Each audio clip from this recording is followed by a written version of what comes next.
আসসালামু আলাইকুম। তো আজকে আমরা দেখব অ্যাসিড ক্ষার মতবাদ। তো বিভিন্ন বিজ্ঞানী বিভিন্ন সময় আমাদের অ্যাসিড ক্ষারের মতবাদ দিছে। তো কেউ একটু আগে দিছে, কেউ একটু পরে দিছে। তো এখানে আমরা তিনটা মতবাদ দেখব। তো প্রথম যে মতবাদটা সেটা হলো আমাদের আরহেনিয়াস মতবাদ।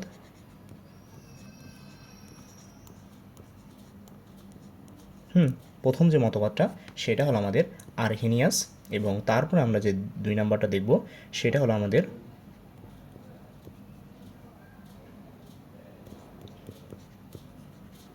ব্রোনস্টেড লাউরি, এবং সর্বশেষ আমরা যে মতবাদটা দেখব সেটা হলো আমাদের লুইস। তো এইখানে আমি সিরিয়ালি লিখছি, তার মানে যে আমার এই আরহেনিয়াস সেটা হলো আমাদের সবচেয়ে বেশি পুরানো, হ্যাঁ, সবচেয়ে ওল্ডেস্ট। এবং ব্রোনস্টেড লাউরি এটা বলা যায় নিউয়ার, এবং লুইস যেটা আমাদের একেবারে লেটেস্ট সেটা আমরা বলতে পারি নিউয়েস্ট। আচ্ছা, তো এইখানে মূলত আমরা যে দেখব কোন বিজ্ঞানী অ্যাসিড এবং ক্ষারকে কীভাবে সংজ্ঞায়িত করছে এবং তার লিমিটেশন এবং পরের মতবাদ। তো আমি যদি বলি প্রথমে আরহেনিয়াস কী বলছে, যে আরহেনিয়াসের মতবাদ অনুসারে আমার অ্যাসিড হলো তারা যারা আমার H+ দান করতে পারে, দান করতে পারে।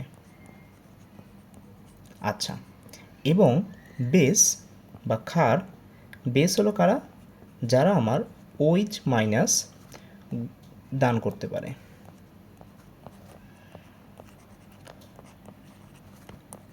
পারে তো এখন এরা দান কোথায় করতে পারে? আরহেনিয়াস বলছে যে এরা অবশ্যই সলভেন্ট হিসাবে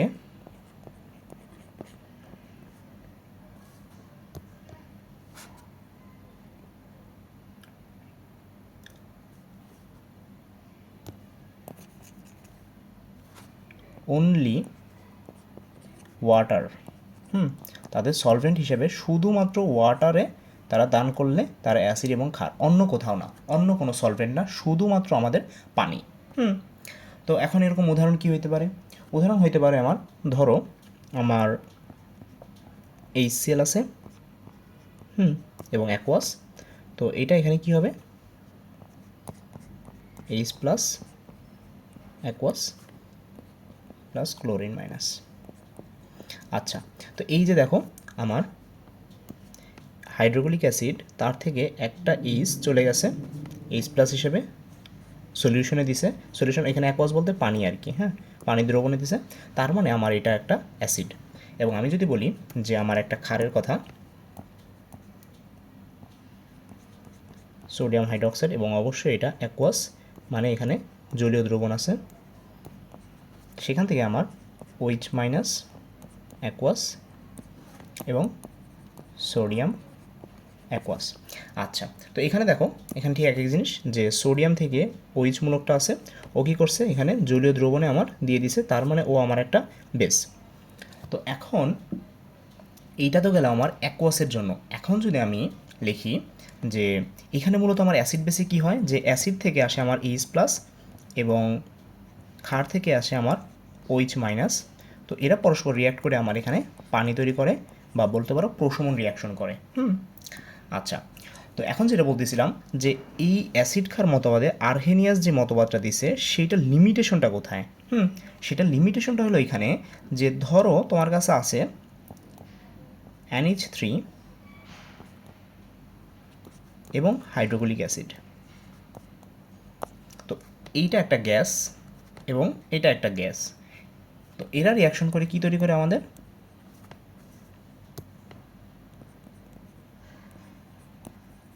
আমাদের একটা সল্ট তৈরি করে। তো এখন আমি যদি বলি যে মানে তোমাকে যদি কেউ বলে NH3 তুমি বলবা ক্ষার, HCl কি? একটা অ্যাসিড। বাট আরহেনিয়াসের যুগে এই জিনিসটাকে অ্যাসিড মানা হতো না, এবং এই জিনিসটাকে বেস মানা হতো না। আচ্ছা সরি, উল্টাটা বলতেছি, যে এই জিনিসটাকে তোমার ক্ষার মানা হতো না, এই জিনিসটাকে তোমার বেস অ্যাসিড মানা হতো না। HClকে অ্যাসিড মানা হতো না, মানে গ্যাস অবস্থায়, এবং এটাকে তোমার গ্যাস অবস্থায় ক্ষার মানা হতো না। তো দেখা গেছে যে এইটা হলো অনেক বড় একটা লিমিটেশন, যে এটা যে একটা ক্ষার, সেটা আমি বুঝতে পারতেছি না কী জন্য, শুধুমাত্র গ্যাসের জন্য, যেখানে আমার H2 এর অ্যাবসেন্টের জন্য, যেহেতু আমার পানি নাই, অ্যাকোয়াস সলভেন্ট নাই, তার মানে আমার এখানে বলতে পারি যে এইটা আমার একটা অ্যাসিড না, অ্যাকর্ডিং টু আর্হেনিয়াস মতবাদ অনুসারে। তো এটা একটা লিমিটেশন। আবার যদি বলি তোমাকে আমি যে কার্বন ডাইঅক্সাইড, কার্বন ডাইঅক্সাইড এইটার নেচার কি? এটা কি অ্যাসিড নাকি এটা বেস? এটা কীভাবে বুঝবো আমি? তো এইটাও এখানে বোঝার কোনো জিনিস নাই, যেহেতু সে এখানে আমার ওইচও নাই, আবার এইচ প্লাসও নাই। বাট এখন আমরা এসে বুঝতেছি হ্যাঁ কার্বন ডাইঅক্সাইড আমার একটা অ্যাসিড। বা বলতে পারো যে তোমার ক্যালসিয়াম অক্সাইড, এইটা কি? এটাকে যদি বলি এইটা কি, তার এটা কি তোমার অ্যাসিড নাকি এটা আমার একটা বেস? তো এইটাও আমরা ওই আর্হেনিয়াসের মতবাদ অনুসারে এটা আমরা ব্যাখ্যা করতে পারি না, যেহেতু এখানে তোমার এইচ প্লাস বা ওইচ নাই। তো এইগুলো ছিল আমার আর্হেনিয়াসের লিমিটেশন। তো এর পরবর্তীতে আমার এই লিমিটেশনকে ওভারকাম করার জন্য পরবর্তীতে আমার এক বিজ্ঞানী আসে যার নাম হলো ব্রোনস্টেড লাউরি। সে আমার অ্যাসিডের সংজ্ঞা দিছে এরকম যে অ্যাসিড হলো সে যে এইচ প্লাস দান করে, ঠিক আছে, এবং বেস হলো আমার এই ওইচ এই এইচ প্লাসটাকে সে গ্রহণ করে, গ্রহণ করে।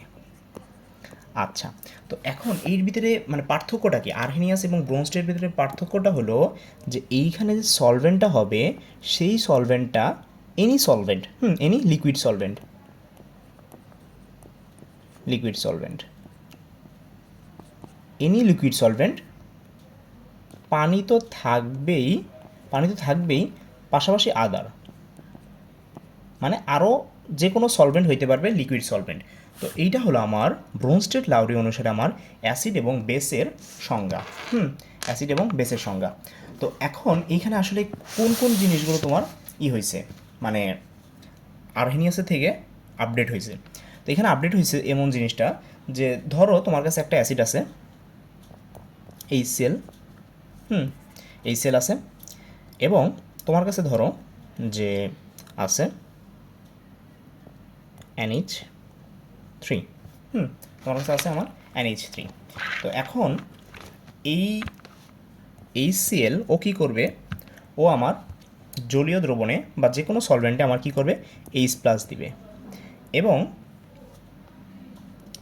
ও কী করবে, ও আমার সেই H প্লাসকে গ্রহণ করবে, সেই H প্লাসকে গ্রহণ করবে। তো এইভাবে করে আমরা ব্রোনস্টেড লাউরি মতবাদ অনুসারে আমরা অ্যাসিড বেসকে খুব সহজে আমরা চিহ্নিত করতে পারি। যেমন তোমার ধরো যে আমার যে এখানে আসলো কার্বনেট, CO3 2-।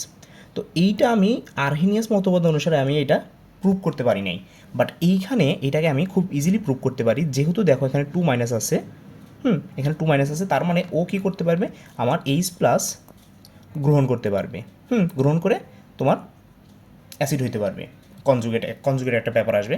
যাই হোক, তার মানে কি যে আমি এখন শুধুমাত্র ওইচের উপর নির্ভরশীল থাকলাম না, মানে শুধুমাত্র যে ওইচ দিতে হবে এরকম না, আমার H প্লাস গ্রহণ করতে পারলেই সে আমার একটা বেস হয়ে যাবে, সে যেই হোক। আচ্ছা, তো এইখানে যে বললাম যে একটা কনজুগেট বা অনুবন্ধীর একটা ব্যাপার সেপার আসে, সেটা যদি একটু বলি যে ধরো তোমার কাছে একটা অ্যাসিড আছে, অ্যাসিড কী করবে, -H প্লাস দিয়ে তোমার কী করবে, একটা জিনিসে রূপান্তর হবে, যে কোনো একটা জিনিসে রূপান্তর হবে। তো এইখানে একটা অ্যাসিড একটা H প্লাস হারানোর পরে, শুধুমাত্র একটা, হ্যাঁ মনে রাখো একটা H প্লাস হারানোর পরে যেই সাবস্টেন্সে পরিণত হবে, যাতেই পরিণত হবে, সেইটাকে বলি আমরা কনজুগেট বেস। কি বললাম, যে একটা অ্যাসিড সে একটা H প্লাস হারানোর পরে যাতেই পরিণত হবে তাকে আমরা বলবো কনজুগেট বেস বা অনুবন্ধী বেস। ঠিক একইভাবে একটা কনজুগেট বেস একটা মাত্র H প্লাস গ্রহণ করে যাতে পরিণত হবে সেইটাকে আমরা বলবো অ্যাসিড, ভাইস ভার্সা। বুঝতে পারছো? আচ্ছা, তো আমি যদি একটা উদাহরণ দিই যে ধরো তোমার কাছে এরকম একটি আছে A এবং H, এটা হলো একটা অ্যাসিড প্লাস ধরো একটা বেস আছে তোমার কাছে, বেস। তো এটা থেকে তোমার কি হয়েছে,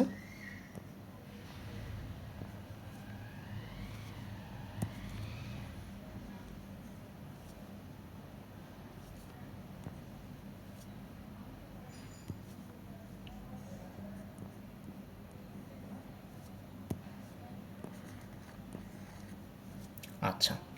তো এইখানে মূলত কি হলো আসলে আমি যদি একটু দেখাই, যে এইটা ছিল আমার একটা অ্যাসিড। এখানে মূলত আমি এইচ দিয়ে বুঝাইছি, এই এইচটা ট্রান্সফার হবে আর কি। হ্যাঁ, তো এইটা ছিল আমার একটা অ্যাসিড এবং এইটা ছিল আমার একটা বেস, যে কোনো একটা বেস। তো এইখান থেকে কি হলো, যে এই অ্যাসিড থেকে একটা এইচ প্লাস চলে গেছে, এইচ প্লাস থেকে যে এই মাইনাস যে জিনিসটা হলো সেইটা হলো আমার একটা কনজুগেট বেস। আর এইখানে দেখো এই বেসটা একটা এইচ প্লাস, মানে এইখান থেকে এই একটা এইচ প্লাসকে নিয়ে যাতে রূপান্তর হইল সেইটাকে আমরা বলবো কনজুগেট অ্যাসিড। তাহলে আমি যদি একটু দেখাই অ্যারো চিহ্ন দিয়ে, যে এইখানে আমার এই অ্যাসিড একটা এইচ প্লাস দিয়ে হয়ে গেল কনজুগেট বেস, এবং একটা বেস একটা এইচ প্লাস গ্রহণ করে হয়ে গেল কনজুগেট অ্যাসিড। তো এটা যদি আমি একটা উদাহরণ লিখি, যে উদাহরণটা এরকম, ধরো আমার সালফিউরিক অ্যাসিড আছে এবং এখানে আছে আমার ধরো পানি। তো এইখান থেকে রিয়াকশন করে আমার সালফিউরিক অ্যাসিডটা হয়ে গেল HSO4 মাইনাস, এবং পানিটা হয়ে গেল হাইড্রোনিয়াম আয়ন। তো এখানে মূলত কি হলো, আমার এই সালফিউরিক অ্যাসিড ও একটা এইচ প্লাস ত্যাগ করে এটা হলো, এবং পানি ও ওই এইচ প্লাসটা গ্রহণ করে হাইড্রোনিয়াম আয়ন হলো। তার মানে আমি বলতে পারি এইটা আমার একটা অ্যাসিড এবং এইটা আমার একটা কনজুগেট বেস, এবং এইটা আমার একটা বেস এবং এইটা আমার একটা কনজুগেট অ্যাসিড। আচ্ছা, তো এরা অলওয়েজ পেয়ার অবস্থায় থাকে। আমি যদি বলি একটা পেয়ার অবস্থায় থাকে, কনজুগেট অ্যাসিড বেস পেয়ার। তো এখন একটা খুবই একটা ইম্পর্টেন্ট একটা কোশ্চেন আছে, যে একটা কোশ্চেন আসে, যে আমি যদি বলি একটু, কোশ্চেনটা হলো এরকম, যে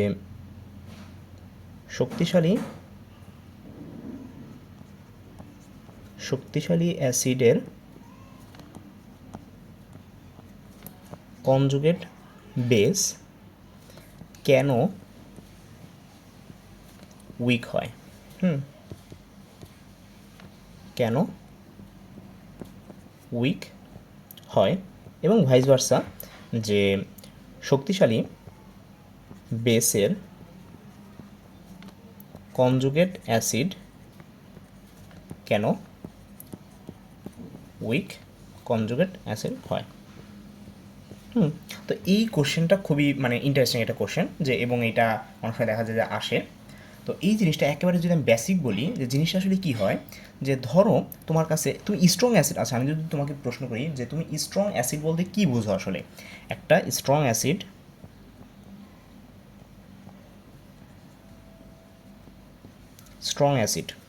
আমি লিখলাম আমার একটা স্ট্রং অ্যাসিড মানে আমি বুঝি যে এই স্ট্রং অ্যাসিডটা আমার পানিতে বা যে কোনো সলভেন্টে প্রায়, একেবারে অ্যাপ্রক্সিমেটলি 100% ডিসোসিয়েশন বা বিয়োজিত হবে।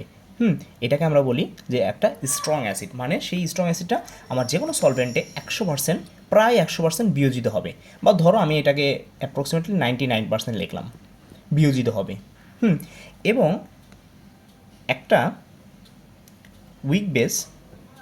উইক অ্যাসিড বলতে পারো। উইক অ্যাসিড কি? উইক অ্যাসিড হলো সে প্রায় ধরো তোমার একটু বিয়োজিত হবে না, বা ধরো 1-2% বিয়োজিত হবে। মানে বিয়োজিত হবে না, বা বলতে পারো 1-2% মাত্র বিয়োজিত হবে। বাকি আমি যদি এখানে লিখি স্ট্রং অ্যাসিড ওই পাত্রে থাকবে আর 1%, এবং উইক অ্যাসিড ওই পাত্রে থাকবে 99%। বাকি 1% বিয়োজিত হইতে পারে, বাট বাকি 90%ই সে অবিয়োজিত থাকবে, এবং 1% অবিয়োজিত থাকবে, এবং 99% এখানে স্ট্রং অ্যাসিডের ক্ষেত্রে বিয়োজিত হবে। তো এখন আমি যদি কোশ্চেনটার অ্যান্সার করি, যে ধরো আমার একটা স্ট্রং অ্যাসিড আছে HCl, এবং এইটা বিয়োজিত হয়ে কী হয়েছে H+ এবং ক্লোরিন মাইনাস। তাহলে আমি বলতে পারি যে আমি যদি একটা পাত্র নেই এবং এখানে যদি আমার HCl থাকে, তাহলে এইখানে HCl এর পরিমাণটা আছে আমার 1% এবং H প্লাস এবং ক্লোরিন মাইনাসের পরিমাণটা আছে আমার 99%। তাহলে আমি এখানে লিখতে পারি HCl আছে আমার 1% এবং H প্লাস এবং ক্লোরিন মাইনাস আছে আমার 99%। তো এখন 99% H প্লাস এবং ক্লোরিন আয়ন আলাদাভাবে থাকে, তারা রিয়্যাক্ট করে HCl তৈরি করতেই চায় না। মানে তারা ইন্ডিভিজুয়ালি এই H প্লাস এবং ক্লোরিন মাইনাস আয়ন তারা রিয়্যাক্ট করে মানে হাইড্রোক্লোরিক অ্যাসিড তৈরি করতে চায় না। আর আমরা জানি যে একটা বেস তখনই শক্তিশালী হবে যখন সে খুব সহজে H প্লাস গ্রহণ করতে পারবে। মানে একটা বেস, আমি যদি বলি যে একটা বেস, ধরো আমার কাছে একটা বেস আছে, এই বেসটা তখনই আমি তাকে শক্তিশালী বা স্ট্রং বলতে পারবো যখন সে খুব সহজে H প্লাস গ্রহণ করতে পারবে। মানে সে একটা H প্লাসকে খুব সহজে গ্রহণ করতে পারবে, বা বলতে পারো H প্লাসের সাথে খুব তাড়াতাড়ি রিয়্যাক্ট করবে বা এর প্রতি তীব্র আকর্ষণ দেখাবে, তখনই আমি তাকে স্ট্রং বেস বলতে পারবো according to Bronsted Lowry. According to Bronsted Lowry. তার মানে এইখানে এই যে ক্লোরাইড আয়নটা আছে, এখানে যে ক্লোরাইড আয়নটা আছে ও মূলত H প্লাসের সাথে বিক্রিয়াই করতে চায় না। এখানে এই H প্লাসের সাথে ও বিক্রিয়া করে HCl তৈরি করতে চায় না। তো আমি যদি লিখি যে এইখানে যেটা সেটা হলো এতটুক, এর থেকেও কম হবে আর কি। তো এইভাবে হলো এইটার নোটেশনটা এরকম হবে যে আমার HCl ও পাত্রে পুরোটাই সম্পূর্ণ বলতে পারি অ্যাপ্রক্সিমেটলি 99% ও বিয়োজিত হয়ে যাবে, H প্লাস এবং ক্লোরাইড আয়ন থাকবে। কিন্তু এই ক্লোরাইড আয়ন H প্লাসের সাথে বিক্রিয়া করে একেবারে খুবই সামান্য H প্লাস তৈরি করবে, মানে H প্লাস তৈরি করবে আবার এটা হয়ে যাবে, মানে পাত্রে HCl এর কোনো উপস্থিতি থাকবে না, যেহেতু তারা রিয়েক্টিভ না। তার মানে আমি এখানে বলতে পারি যে আমার HCl ও হলো আমার একটা স্ট্রং অ্যাসিড, এবং এই যে একটা H দেওয়ার পরে যে ক্লোরাইড আয়নটা হয়েছে সে হলো আমার একটা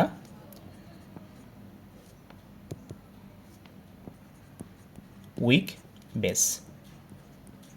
উইক বেস। কেন উইক বেস? কারণ ও H প্লাসের সাথে রিয়াকশনই করে না। আর আমরা জানি যে একটা স্ট্রং বেস কখন হবে, যখন সে H প্লাসের প্রতি তীব্র আকর্ষণ দেখাবে বা তার সাথে রিয়াক্ট করবে। ঠিক একইভাবে আমি যদি একটা উইক অ্যাসিডের কথা লিখি, যে ধরো আমার কাছে আছে এখানে H2CO3, তো এইটা কি হবে, এইটা বিয়োজন হলো H প্লাস এবং HCO3 মাইনাস, বিয়োজিত হলো। তো এখন এইখানে দেখো, তো আমি যদি আরেকটা লাইন লিখি, এইখানে এই এই এই এই অ্যাসিডের পরিমাণটা দ্রবণে, মনে করো তুমি একটা দ্রবণ নিছো, এই দ্রবণে তুমি এই অ্যাসিডটা দিছো HCO3 এটা দিছো, তো এইটা দেখা যাবে কি যে এইটা 99%ই পড়ে আছে, বাকি 1% H প্লাস এবং HCO3 মাইনাস হয়ে রয়েছে। বাকি এটা হলো 1% আছে। তার মানে আমি বলতে পারি যে এইখানে এইটা আছে আমার 99% এবং এই দুইটা আছে আমার 1%। মানে কি হলো এইখানে মূলত এই যে এই মূলকটা ও প্রতিনিয়ত এটার সাথে রিয়াকশন করে এটা তৈরি করে ফেলতেছে, মানে এইটা ভাঙতেই পারতেছে না, এটা ভাঙার সাথে সাথে আবার এটা তৈরি করে ফেলতেছে। মানে বুঝতে পারছো, মানে এটা খুবই রিয়াক্টিভ কার প্রতি, এটার প্রতি। তাহলে আমি বলতে পারি যে এইটা আমার একটা উইক অ্যাসিড এবং এইটার যে কনজুগেট, এইটা যে কনজুগেট বেসটা আছে এটা হলো আমার একটা স্ট্রং বেস।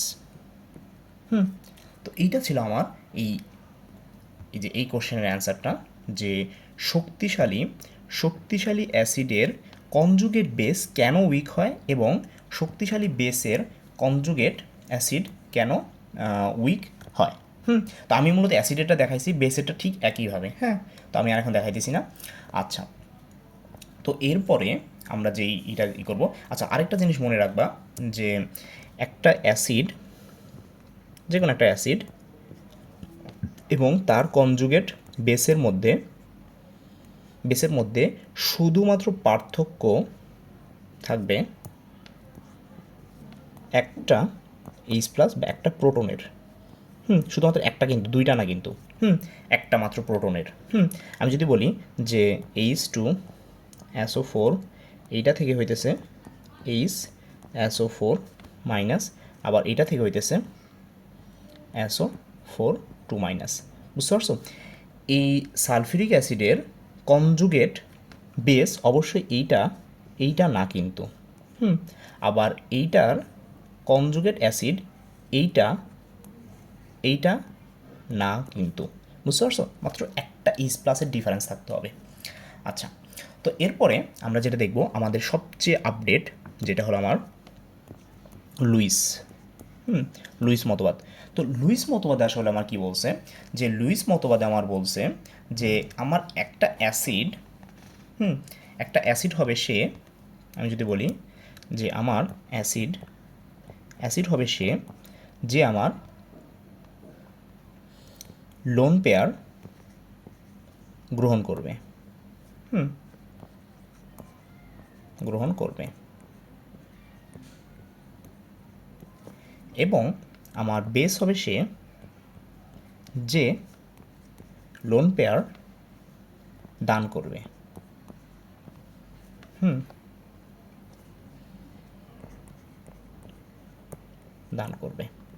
অন্যভাবে বলতে পারো, লোন পেয়ার দান করা মানে কি? লোন পেয়ার দান করা মানে তার কাছে এক্সট্রা লোন পেয়ার আছে। জিনিসটা এরকম না যে তুমি কখন দান করতে পারবা, যখন তোমার কাছে এক্সট্রা থাকবে। আচ্ছা, আর লোন পেয়ার গ্রহণ করা মানে কি? লোন পেয়ার গ্রহণ করা মানে তোমার কাছে লোন পেয়ারের ঘাটতি আছে। লোন পেয়ার এর ঘাটতি। আচ্ছা, লোন পেয়ারের ঘাটতি মানে কি? লোন পেয়ারটা কি? লোন পেয়ার তো একটা ইলেকট্রন। তার মানে আমি আরেক ভাষায় বলতে পারি যে আমার ইলেকট্রন ডেনসিটি এর অভাব বা ঘাটতি। ভিটামিন ইলেকট্রনের অভাবে ভুগতেছে। হ্যাঁ, আচ্ছা, তো এইটা হলো আমার যে লুইস মতবাদ অনুসারে আমার অ্যাসিড এবং লুইস মতবাদ অনুসারে আমার বেস। এক্সট্রা লোন পেয়ার আছে মানে কি? ওর কাছে ইলেকট্রন ডেনসিটি আছে। আচ্ছা, তো এখন যদি আমি একটা উদাহরণ দিই, যে ধরো তোমার কাছে আছে NH3 বা পানি, NH3 বা পানি, বা এইখানে তোমার আরও আছে ধরো Cl মাইনাস, তারপরে আর কি বলবো, Cl মাইনাস, এবং এইখানে আছে ধরো তোমার কাছে কপার প্লাস, ধরো তোমার কাছে আছে AlCl3 বা BF3। তো এইসব জিনিস আছে। তো এখন NH3 ও কেন লুইস অ্যাসিড হবে, লুইস বেস হবে? কারণ ওর কাছে এক্সট্রা লোন পেয়ার আছে। পানির তো জানোই দুইটা লোন পেয়ার আছে, একটা জায়গায় দুইটা আছে, এবং ক্লোরাইড মাইনাস, এখানে ওর চারটা লোন পেয়ার আছে। চারটা লোন পেয়ার আছে। আবার কপারের এখানে কপার প্লাস, তার মানে ওর ইলেকট্রন ঘাটতি আছে। তারপরে অ্যালুমিনিয়াম ট্রাইক্লোরাইড, ওর এখানে অষ্টকপূর্ণ হয় নাই। BF3 ওর এখানে অষ্টকপূর্ণ হয় নাই। ফাঁকা, আমি যদি বলি একটু যে ফাঁকা ফাঁকা ফাঁকা অরবিটাল আছে, অরবিটাল, বা এখানেও ফাঁকা অরবিটাল আছে। ফাঁকা অরবিটাল আছে দেখা কি করে, এই যে লোন পেয়ারটা আছে, বা এই যে লোন পেয়ারটা আছে, ওরা কি করে এই ফাঁকা অরবিটালে দিয়ে দেয়। তো আমি যদি একটু দেখাই যে জিনিসটা আসলে কি হয়, যে ধরো তোমার কাছে আছে NH3,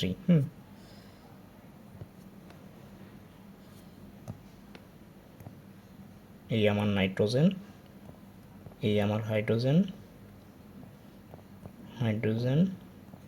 আর ধরো হাইড্রোজেন, এটা আছে, এবং এইখানে আমার আছে লোন পেয়ার, এবং এইখানে ধরো আমার কাছে আছে BF3, B, এবং এইখানে আছে আমার এফ, এবং এইখানে আছে আমার একটা এফ, এবং এইখানে আছে আমার একটা এফ। আমরা জানি যে এটার হাইব্রিডাইজেশন sp3। আর এইখানে বাকি এইখানে আমার একটা ফাঁকা অরবিটাল, মানে একটা পি ফাঁকা অরবিটাল আর কি, এটা ফাঁকা অরবিটাল। তো এটার স্ট্রাকচারটা এরকম। তো এইখানে আসলে কি করে, এইখানে আসলে তোমার যে এই যে লোন পেয়ারটা আছে, এই লোন পেয়ারটা কী করে, ওর এই ফাঁকা স্থানে ও দিয়ে দেয়, ফাঁকা স্থানের সাথে এটা বন্ড করে আর কি। তো দেন তোমার এখান থেকে হয়ে যায় কি, যে আমি যদি লিখি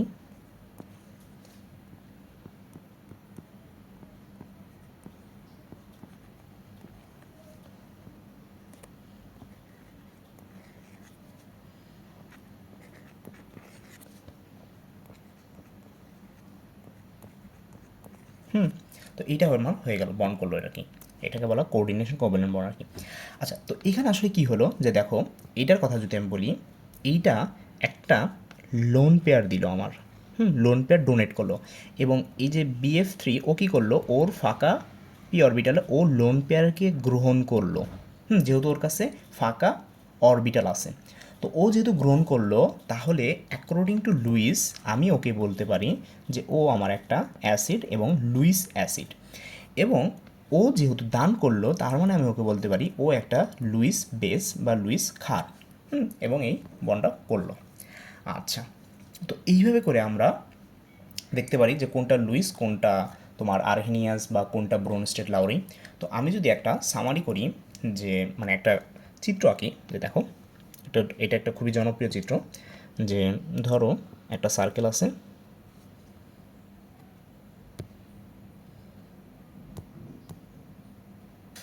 সার্কেলটা ধরো আমি দিলাম এরকম একটা সার্কেল দিলাম। তো এটার মধ্যে আছে আমার আর্হেনিয়াস, আর্হেনিয়াস সাহেব আছে, আর্হেনিয়াস। এবং আর্হেনিয়াস কি, যে আমার এইচ প্লাস আর ওইচ মাইনাস, এবং ওর এখানে লোন পেয়ার আছে, দেখলাম আমি লোন পেয়ার দিয়ে দিলাম এবং ও ওকে দিচ্ছে। আচ্ছা, তো এইটা হলো আমার আর্হেনিয়াস। তো আমি যদি কয়েকটা উদাহরণ এখানে লিখে দিই, যে ধরো আমার কাছে আছে, আচ্ছা এক কালি দিয়ে লিখি, ধরো আমার কাছে আছে HCl, আছে আমার সালফিউরিক অ্যাসিড, আছে আমার NaOH, তো এরা আছে আমার, বা বলতে পারো ক্যালসিয়াম হাইড্রোক্সাইড, এরা আছে। তো দেন এই যে ছোট ক্ষেত্রটা আছে, এই ছোট ক্ষেত্রতে পরবর্তীতে আমার আসে আমার ব্রোনস্টেড লাউরি।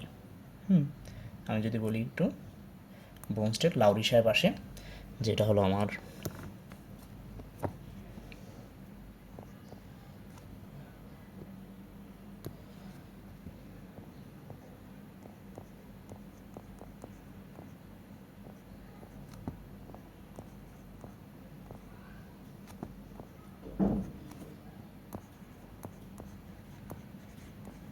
ব্রোনস্টেড লাউরি।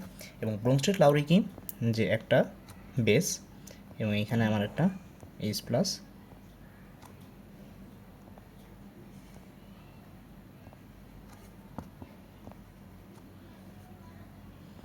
ওকে করতেছে। তো ব্রোনস্টেড লাউরি অনুসারে তোমার অ্যাসিড বেস কী হইতে পারে, যে ধরো তোমার CO3 2- পানি, তারপরে হইতে পারে এখানে NH3, এগুলো হইতে পারে।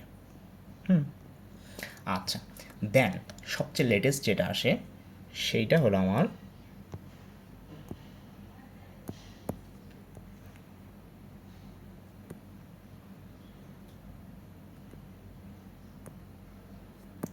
লুইস সাহেব।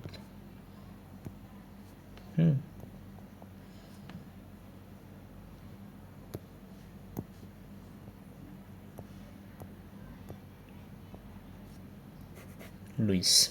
তো লুইস অনুসারে কি, যে লুইস আমার কি করে, যে আমার বেস থাকে, ঠিক আছে, বেস এবং অ্যাসিড ওকে লোন পেয়ার দেয়, লোন পেয়ার দেয়। তো এটার কি উদাহরণ হতে পারে, যে উদাহরণ হতে পারে AlCl3, হইতে পারে BF3, হইতে পারে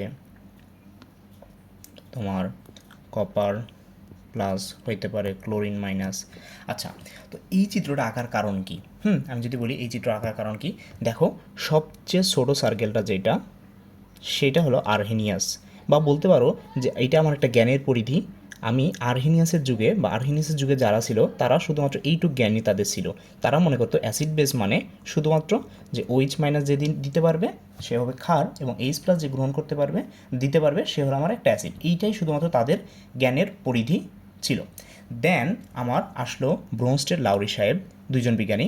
তো তারা কি করলো, তারা সেই জ্ঞানের পরিসরটাকে আরও বাড়াইলো, বাড়ায় তারা এত বড় একটা সার্কেল, মানে আমি এই সার্কেলটা দিয়ে মূলত জ্ঞানের পরিধি বোঝাই দিছি, তারা এত বড় দিল। এখন দেখো একটা জিনিস, যে এইগুলো তো আমার অ্যাসিড ক্ষার আসেই, প্লাস বাই ডিফল্ট কিন্তু এগুলো আমার হয়ে যেতেছে, কারণ এই সার্কেলটা কিন্তু, আমি যদি বলি এই সার্কেলটা কিন্তু এই সার্কেলের আন্ডারে ভিতরে, তার মানে আমার এই পুরো সার্কেলের আন্ডারে আমার অ্যাসিড বেস হয়ে গেল। দেন তারপরে আসলো আমার আধুনিক মতবাদ, লুইস মতবাদ। লুইস কী করলো, তার যে সার্কেল মানে জ্ঞানের পরিধিটা সেটা দেখছো কত বড়, সেইটা কী করলো, এই জ্ঞানের পরিধির বাইরেও আরও যে অ্যাসিড ক্ষার থাকতে পারে সেইগুলোকে ইনক্লুডেড করলো, এবং সে বড় একটা জ্ঞানের পরিধি তৈরি করলো। বুঝতে পারছো, যার ভিতরে বাই ডিফল্ট এই কয়টা হয়ে গেল, মানে লুইসের জন্য এই পুরোটা, এবং ব্রোনস্টেড লাউরির জন্য এই পুরোটা, এবং আর্হেনিয়াসের জন্য এই ছোটোটা। বুঝতে পারছো? আচ্ছা, তো আজকে আমাদের লেকচার এই পর্যন্তই।